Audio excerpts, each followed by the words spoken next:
로마서 6장 6절에서 8절까지 말씀 우리 한 목소리를 읽겠습니다.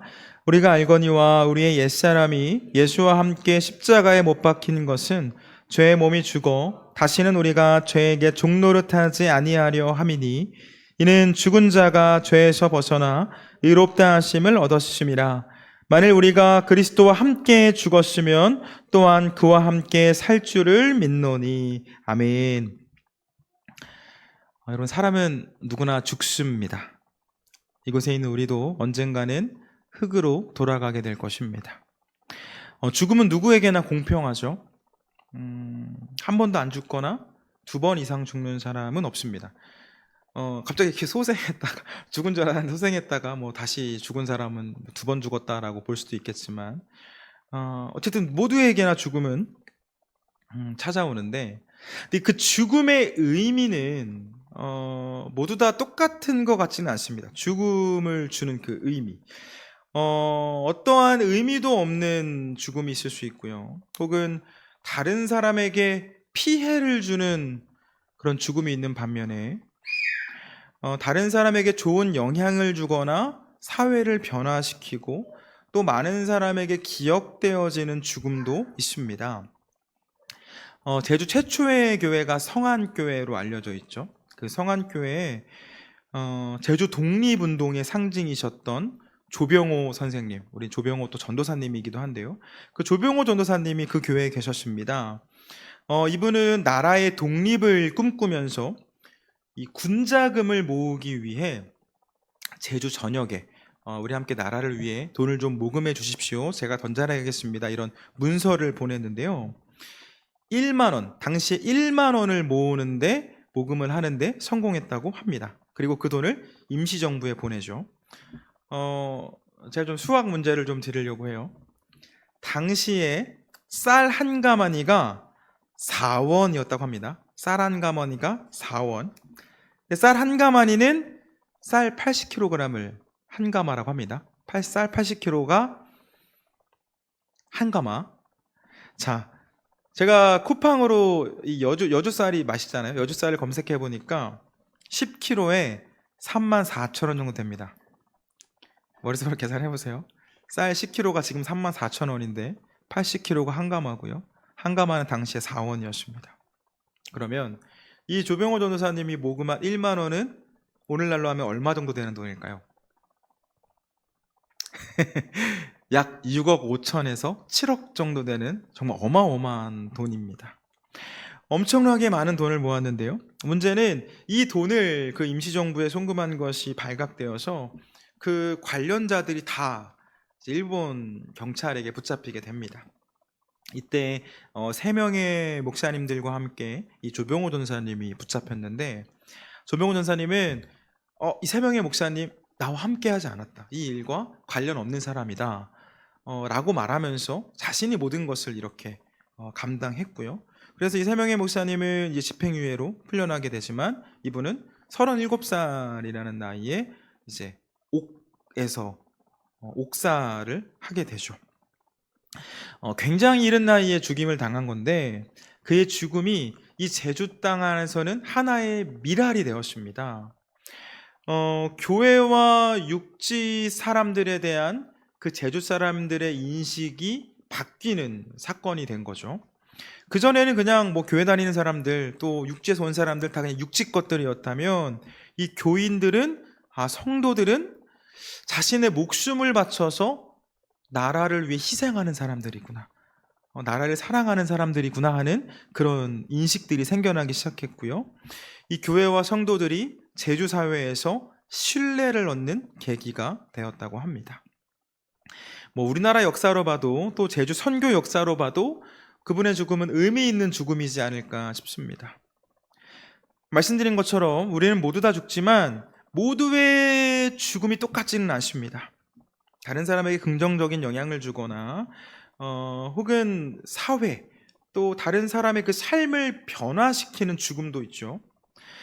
오늘은 이 땅에 있었던 수많은 죽음 중에서 가장 많은 사람에게 가장 큰 영향을 주었던 죽음에 대해서 조금 더 이야기해 보려고 합니다. 먼저 요리문답 함께 살펴보도록 하겠습니다. 40문에서 44문까지 앞에 화면 보시고 같이 읽겠습니다. 시작. 왜 그리스도는 죽기까지 낮아지셨습니까? 하나님의 공의와 진리 때문에 하나님의 아들이 우리 대신 죽는 것 외에는 우리 죄에 대한 대가를 지불할 방법이 없기 때문입니다. 왜 그는 장사 지낸 바 되셨습니까? 그가 정말로 죽으셨음을 확증하기 위함입니다. 그리스도가 우리를 위하여 죽으셨는데 우리가 여전히 죽는 이유는 무엇입니까? 우리가 죽는 이유는 죄에 대한 대가가 아니라 죄 짓는 것을 그치고 영원한 생명으로 들어가는 관문이 죽음이기 때문입니다. 그리스도가 십자가에서 제물이 되셔서 죽으신 또 다른 유익은 무엇입니까? 그리스도의 죽음을 통해 우리의 옛 성품이 십자가에 못 박히고 죽어서 장사되었습니다. 따라서 더 이상 우리 육체에 대한 악한 세력이 우리를 지배하지 못하게 되었고 우리는 우리 자신을 감사의 제물로 그분께 드리게 된 것입니다. 사도신경에 지옥에 내려가셨다라는 말은 왜 있습니까? 우리는 지옥의 공포와 고통을 맛보아야 할 터인데 예수님은 친히 십자가에서 대신 감당하시고 말할 수 없는 번뇌와 고통, 공포, 고민을 우리 대신 직접 받으심으로써 우리를 구원하게 하신 것은 그것으로부터 나를 완전히 구원하셨다는 것을 확신하게 하고 위로를 주기 위함입니다. 우리 44문 이 부분 같은 경우는 현재 우리가 읽는 사도신경에는 포함되어 있지 않죠. 어떠한 사본에는 이러한 내용들이 있는데 이 내용은 예수님께서 정말 우리가 겪어야 할 고통을 모두 다 겪으셨다라는 의미로 사도신경에 이와 같은 내용이 있는 사본도 있습니다. 이제 앞에 살펴봤던 그 네 가지의 요리의 문답을 오늘 말씀을 나눌 건데요. 우리가 몇 주 동안 설교로 살펴본 것처럼 예수님께서는 우리에게 있는 그 죄값을 치르시기 위해 곧 우리를 대신해서 죽어주셨습니다. 우리 로마서 6장을 펴두셨을 텐데요. 제일 마지막 절인 23절 말씀 같이 읽어볼까요? 시작. 죄의 삭은 사망이요 하나님의 은사는 그리스도 예수 우리 주 안에 있는 영생이니라. 아멘. 죄의 삭은 사망이요. 하나님께서 정하신 그 죄에 대한 대가는 사망이라고 말씀하고요. 아담과 하와의 범죄 이후에 태어나 죄의 문제에서 자유하지 않았던 모든 인류는 이 죽음을 피하지 못했습니다. 지은 죄에 대한 대가로 영원한 형벌을 받아서 죽음 가운데 머물러야 할 사람들이 바로 우리였죠. 그런데 예수님께서 우리를 대신해 죽어주심으로 우리에게 영원한 생명을 허락해 주셨습니다. 여러분, 이 예수님의 죽음은요, 의심할 수 없는 죽음이었습니다. 그 로마군 안에는요, 고문 기술자들이 있었고요. 그 기술자들에 의해서 잔인하게 고문을 당하시고 확실한 죽음 전문가들에 대해서 확실하게 진단을 받고 장사되셨습니다. 예수님께서 돌아가셨을 때, 그 돌아가신 직후의 모습들을 보면 어떻습니까? 막 앞장서서 예수님을 십자가에 못 박으라고 소리쳤던 대제사장들과 바리새인들이 빌라도를 찾아가죠. 그리고는 저 예수가 십자가에서 죽었으니, 그리고 장사가 되었으니 경비병들을 시켜서 무덤을 지켜달라고 이야기를 합니다. 예수님을 죽이려고 했던 사람들도 예수님이 돌아가신 걸 모두 다 알았습니다. 빌라도가 그들의 요청을 듣고서 군인들에게 예수님의 무덤을 지키도록 명령하죠. 제가 마태복음 27장 말씀을 좀 읽어드릴게요.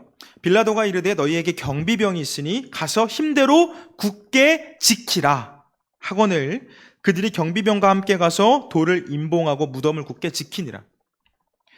로마의 군대가 예수님의 무덤을 지키고 있었습니다. 여러분, 예수님께서 십자가 위에 계셨다가 부활하셨다면 사실 안 죽었던 거 아니야? 사실 죽지 않으셨던 게 아닐까라는 조금은 의심을 해볼 수 있겠지만, 예수님께서 십자가에 아직 달려 계실 때 로마의 한 명의 군인이 어떻게 합니까? 옆구리에 이렇게 창을 찌르죠. 그렇게 모든 물과 피를 쏟으신 예수님께서 완전하게 죽으시고 무덤에 장사까지 되셨습니다. 의심할 수 없는 확실한 죽음의 사건이 일어난 거죠. 우리 로마서 6장 23절 말씀 방금 읽었는데요.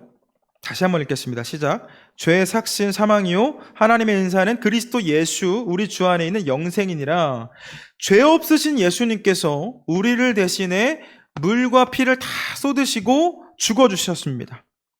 여러분, 죄의 삭슨, 죄의 값은 사망이지만 예수님이 죽어주심으로, 우리를 대신해 예수님이 죽어주심으로 우리에게 영생을 허락해 주신 거죠.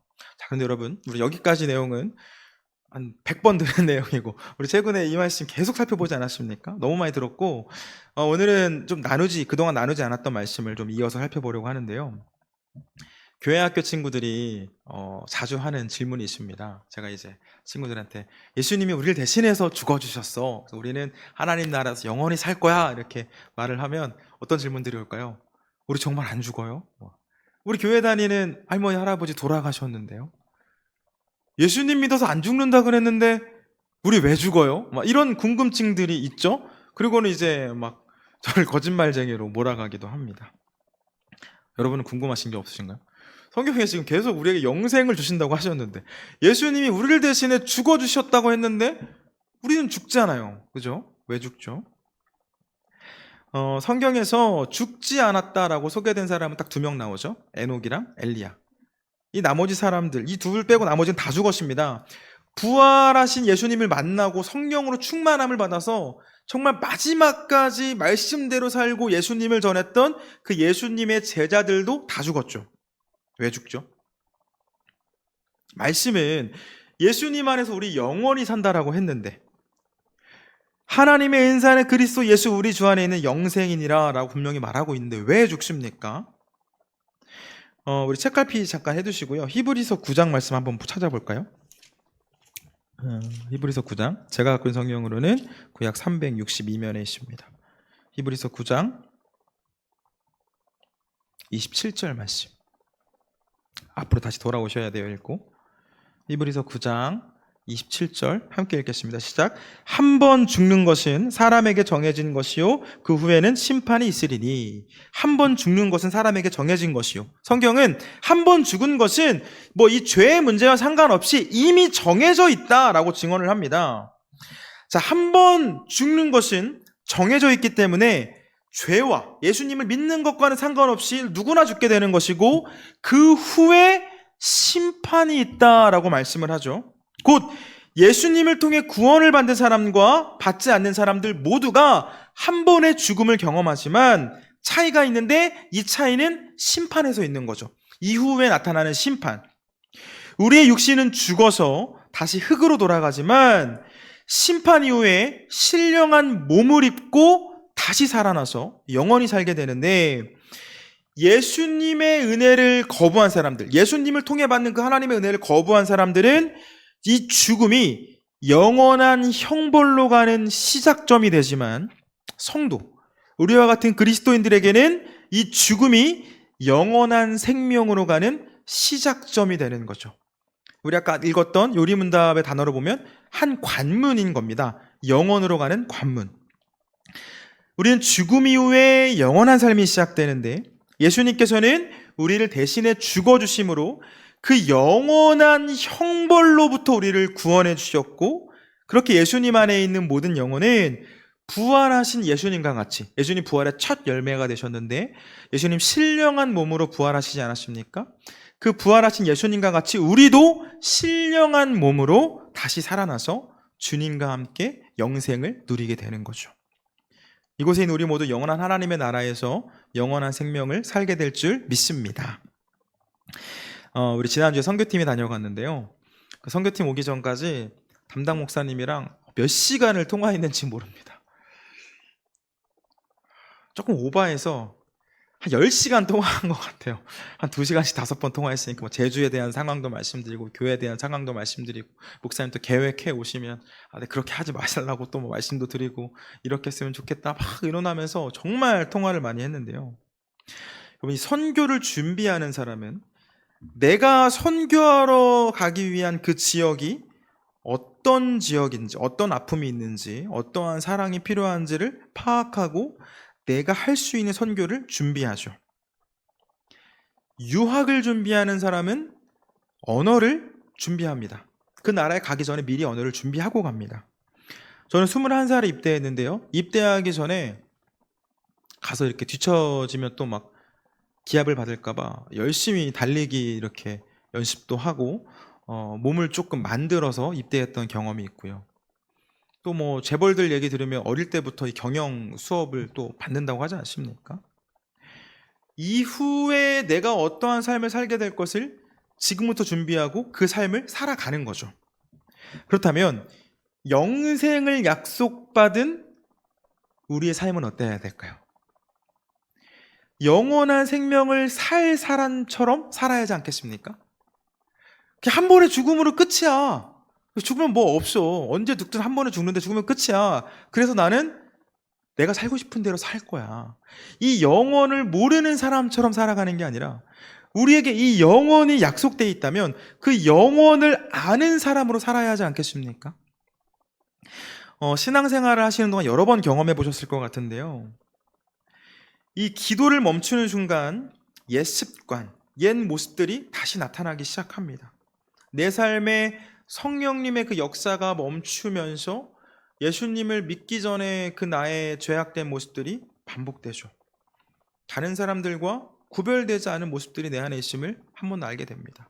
그런데 내가 정말 말씀을 붙잡고 깨어서 기도하고 기도 시간을 지키고 말씀에 순종하기 위해 이 말씀 붙잡고 내가 하루에 하나라도 실천하기 위해 노력할 때 그때 나의 삶은 성령으로 충만하게 되고 이 땅을 살아가지만 하나님 나라에 속한 삶을 살아가게 되죠. 여러분 잊어서는 안 됩니다. 우리가 지금 우리 신앙의 역사에 계속 반복되어 왔지 않았습니까? 예수님께서 십자가에 못 박히신 것은 우리 미래의 구원만을 위해서가 아닙니다. 예수님이 예수님의 십자가의 믿음으로 나를 함께 못 박을 때 예수님의 십자가가 나의 십자가임을 고백하면서 나의 옛사람을 함께 못 박을 때 우리는 새 사람으로서 새 피조물로서의 삶을 살아갈 수가 있습니다. 우리 오늘 본문 말씀 로마서 6장 6절에서 7절 말씀 읽었었는데요. 8절까지 읽었었는데 우리 6절 다시 한번 볼까요? 6장 6절 읽겠습니다. 시작. 우리가 알거니와 우리의 옛사람이 예수와 함께 십자가에 못 박힌 것은 죄의 몸이 죽어 다시는 우리가 죄에게 종노릇하지 아니하려 함이니 우리의 옛사람이 예수와 함께 십자가에 못 박혔죠. 우리 죄의 몸이 죽은 겁니다. 그렇기 때문에 우리는 죄에게 종노릇하지 않는 참된 자유인이 이미 되었습니다. 7절 말씀 같이 읽겠습니다. 시작. 이는 죽은 자가 죄에서 벗어나 의롭다 하심을 얻었습니다. 아멘. 그래서 죄로부터 벗어나게 되었죠. 예수님의 십자가로 우리를 씻으신 하나님께서 우리를 보고 너희들 의롭다, 우리한테 의롭다라고 말씀하시는데 이 미래에 일어날 일, 죽음 뒤에 그 심판 때 우리한테 의롭다라고 말씀하시는 게 아니라 이미 우리를 보시며 의롭다라고 말씀하십니다. 성경 뒤로 조금만 넘기셔서 갈라디아서 2장 20절, 우리 외우신 분들도 계실 것 같아요. 갈라디아서 2장 20절.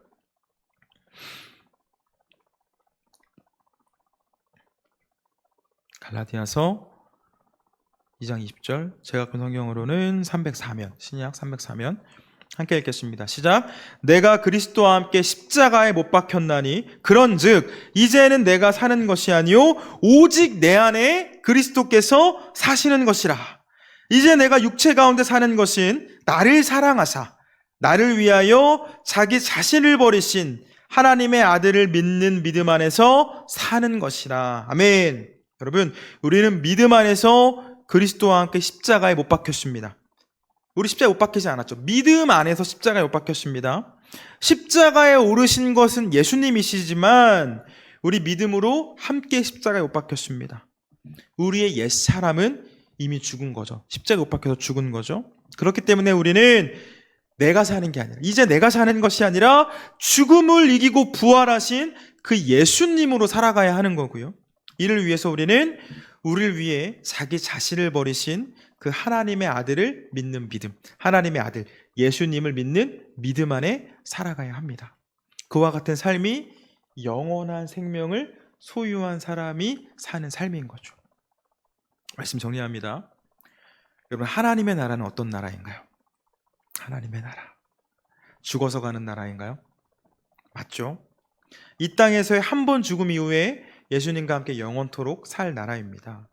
그런데 하나님의 나라를 미래에 오게 될 나라라고만 소개할 수는 없죠. 하나님께서 통치하시는 나라가 하나님의 나라 아니겠습니까? 여러분, 하나님께서 통치하시는 나라가 하나님의 나라라면 우리는 그 한 번 죽음을 경험하지 않고도 하나님의 나라를 살 수 있습니다. 예수님의 십자가에 믿음으로 우리의 옛사람을 못 박을 때 부르심받은 그 자리에서 내 생각, 내 뜻을 앞세우며 살아가는 것이 아니라 거룩하신 하나님의 통치를 인정하며 주신 말씀을 따라 우리 안에 충만하게 임하시는 그 성령님을 따라 살아갈 때에 우리는 하나님의 나라를 누리며 살아가게 될 줄 믿습니다. 바라기는 죄 없으신 예수님께서 죽으심으로 죄로 물든 우리의 옛사람도 함께 죽고 나아가 영원한 형벌로부터 구원을 받아서 영원한 자유를 얻었다라는 것을 기억하셔서 다시 옛사람의 모습, 기도하는 삶을 중단하고 구별되지 않는 삶을 살아가다가 그렇게 옛사람, 옛 습관이 다시 나와서 무너지는 것이 아니라 하나님께서 기뻐하시는 삶을, 그렇게 하나님의 나라를 누리고 하나님의 통치를 경험하는 저와 여러분 되기를 주님의 이름으로 축원합니다.